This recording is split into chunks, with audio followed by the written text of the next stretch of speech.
Il est temps d'accueillir notre invité du week-end et aujourd'hui il s'agit de Lionel Galfré. Bonjour. Bonjour. Vous êtes le directeur de l'INSEE, l'Institut monégasque de la statistique et des études économiques.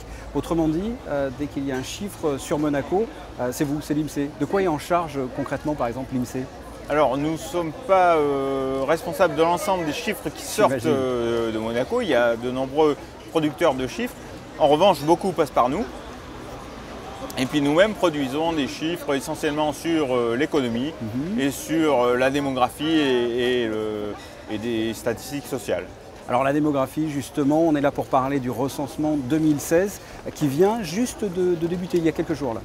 Le recensement a commencé le 7 juin, donc depuis le 7 juin, des agents recenseurs, 50 exactement, sont répartis en principauté et font du porte-à-porte pour recenser les habitants. Alors question toute bête, mais à quoi ça sert? Pourquoi est-ce qu'on est obligé comme ça de recenser la population? Alors le recensement, c'est, je crois, la plus vieille production statistique du monde, qui existe depuis la nuit des temps. Ouais. On y fait référence dans la Bible d'ailleurs. Et aujourd'hui, le rôle du recensement, c'est de compter les habitants et de caractériser la population qui réside. Tout ça pour mettre en œuvre des politiques publiques. Mettre en œuvre des politiques publiques, construire des crèches, construire des écoles, des maisons de retraite, savoir si notre population elle est très internationale ou pas, si elle vieillit ou si elle a tendance à rajeunir. Voilà, c'est simplement ça. Il y a effectivement plusieurs questions qui sont posées quand il y a le recensement. Ce n'est pas juste combien vous êtes, il y a effectivement le sexe, les quartiers. Quels sont les types de questions qui sont posées par les recenseurs? On dit recenseur, qu'est-ce qu'on dit? Agent recenseur. Agent recenseur, voilà. Il y a deux grands types de questions. Il y a des questions qui concernent le logement et des questions qui concernent l'habitant. Les questions qui concernent le logement, c'est sur la qualité des équipements, par exemple. De quoi sont équipés les appartements. Ça permet de situer les niveaux de développement des différents pays. Voilà.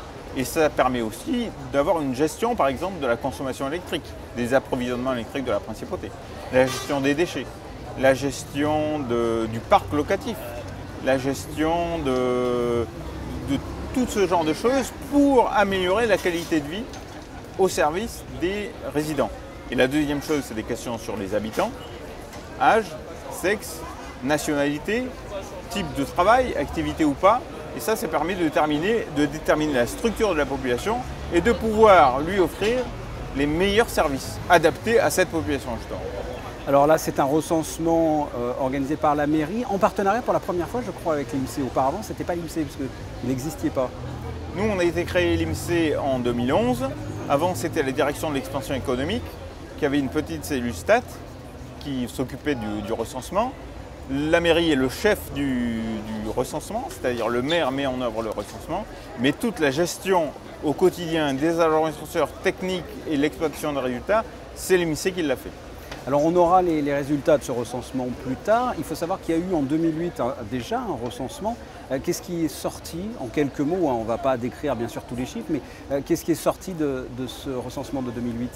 Alors le recensement de 2008 a confirmé des tendances qu'on peut observer dans les pays qui nous entourent, c'est-à-dire une population qui a tendance à vieillir. On a vu une évolution entre 2000 et 2008 par exemple, une pyramide des âges qui monte.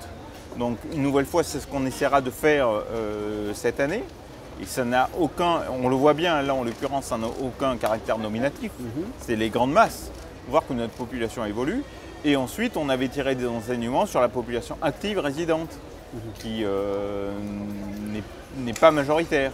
Sur la mosaïque de nationalités qui résident en principauté, on en avait recensé 144 à l'époque. Oui, 144 nationalités. Combien d'habitants sur Monaco en 2008? On en avait recensé 35 352. 52, alors, important. 31 109, on avait vu en direct et ensuite on avait fait une extrapolation. Oui. Parce qu'évidemment, on sait qu'il y a des gens qu'on ne touche pas. On était arrivé à 35 352. C'est la question que j'allais vous poser. On n'arrive pas à sonder absolument tout le monde. Il y a des personnes qui passent entre les mailles du filet.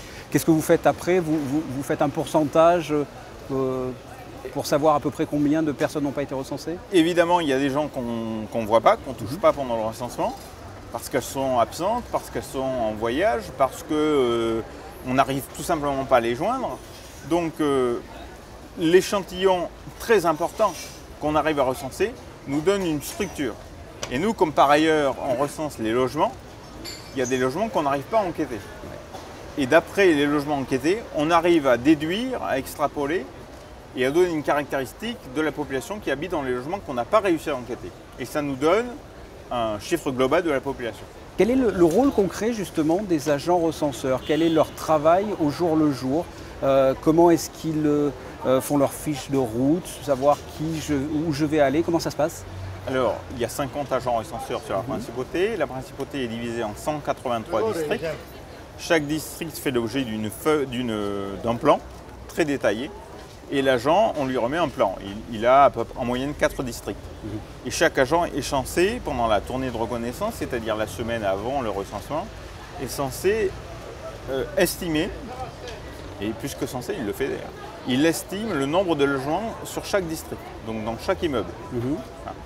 Et ensuite, à partir du 7 juin, la semaine dernière, il est allé faire du porte-à-porte pour essayer de savoir, de connaître les caractéristiques des habitants qui se cachent derrière les portes. Voilà, c'est ça le recensement. Et comment est perçu ce recensement justement quand ces agents recenseurs frappent à la porte? Vous avez déjà un retour depuis le 7 juin? C'est bien perçu, plus ou moins bien? Comment... Alors on a des réactions très différentes entre les gens. On a des agents recenseurs qui sont plus que très bien accueillis. Il y a beaucoup de gens qui participent au recensement. Ouais. Et ensuite, il y a une partie de la population qu'on n'arrive pas à joindre. Et moi, j'appelle tout le monde à participer via les concierges. Voilà. Et puis, il y a une partie de la population qui est réticente en disant « Mais pourquoi on vient de me demander des informations à moi qui me paraissent peut-être un peu intrusives ?» Je crois que là, il faut faire appel au sens de l'État. Il faut faire appel à la responsabilité de chacun pour dire le recensement, c'est pas une intrusion. On n'est pas en train de fliquer, on n'est pas en train de faire la police. Exactement. Oui. Et la meilleure preuve de ça, c'est que si on avait voulu être intrusif, on aurait pu utiliser des fichiers de la sûreté publique ou d'autres fichiers. Mais on ne croise pas les fichiers pour garantir la liberté. Et donc là, c'est simplement une information qu'on donne qui sera agrégée et pour dire, voilà, nous, on a un âge moyen principauté qui est celui-ci. Donc les gens doivent répondre parce que c'est pour permettre à l'État de participer à leur mieux-être aujourd'hui, mais surtout demain. Donc il n'y a pas de caractère intrusif. C'est vraiment le sens civique là qu'on touche. Donc on a des droits. Il y a des devoirs. Et il y a des devoirs. Et le recensement fait partie du peu de devoirs qu'on ait. Et je crois que collaborer, c'est vraiment être au service des autres et de soi. Pour un mieux même, justement, vous l'avez dit, pour ouvrir des écoles si besoin, effectivement, pour même améliorer la vie de tous les jours. Pour les équipements culturels, pour les équipements sportifs, on étudie aussi, on pose des questions sur les déplacements, pour les transports en commun, pour les consommations d'énergie. Donc c'est vraiment pour améliorer le mieux-être de chacun et de la société dans son ensemble. Dernière question, un recensement qui a débuté le 7 juin, qui se termine le 29 juillet. Et après, quelle est la suite ? Alors après, nous, on aura tout un travail de traitement de toutes ces données qu'on aura recueillies, qui commence, qui se fait au fil de l'eau, au jour le jour. Mais on aura encore des retours, puisqu'on aura encore des retours courriers, on aura encore certains concierges qui ont récupéré, certains agents recenseurs qui nous rendront. Donc on a une exploitation de ces résultats, et on aura les résultats fin d'année, début 2017, pour donner une photo de la principauté, et en aucun cas une photo d'un résident. Voilà, le recensement, c'est déclaratif. Donc participez-y, c'est une œuvre au service de l'intérêt général. Très bien, écoutez, voilà ce que l'on pouvait dire du recensement. Lionel Galfray, merci d'avoir répondu à mes questions. Ce journal est terminé. Un rendez-vous, tiens, à noter, à votre magazine Hors Cadre passera avec comme invité Ruggiero Raimondi ce samedi à 19 h. On se quitte avec la météo. Je vous souhaite de passer un excellent week-end. À très bientôt. Au revoir.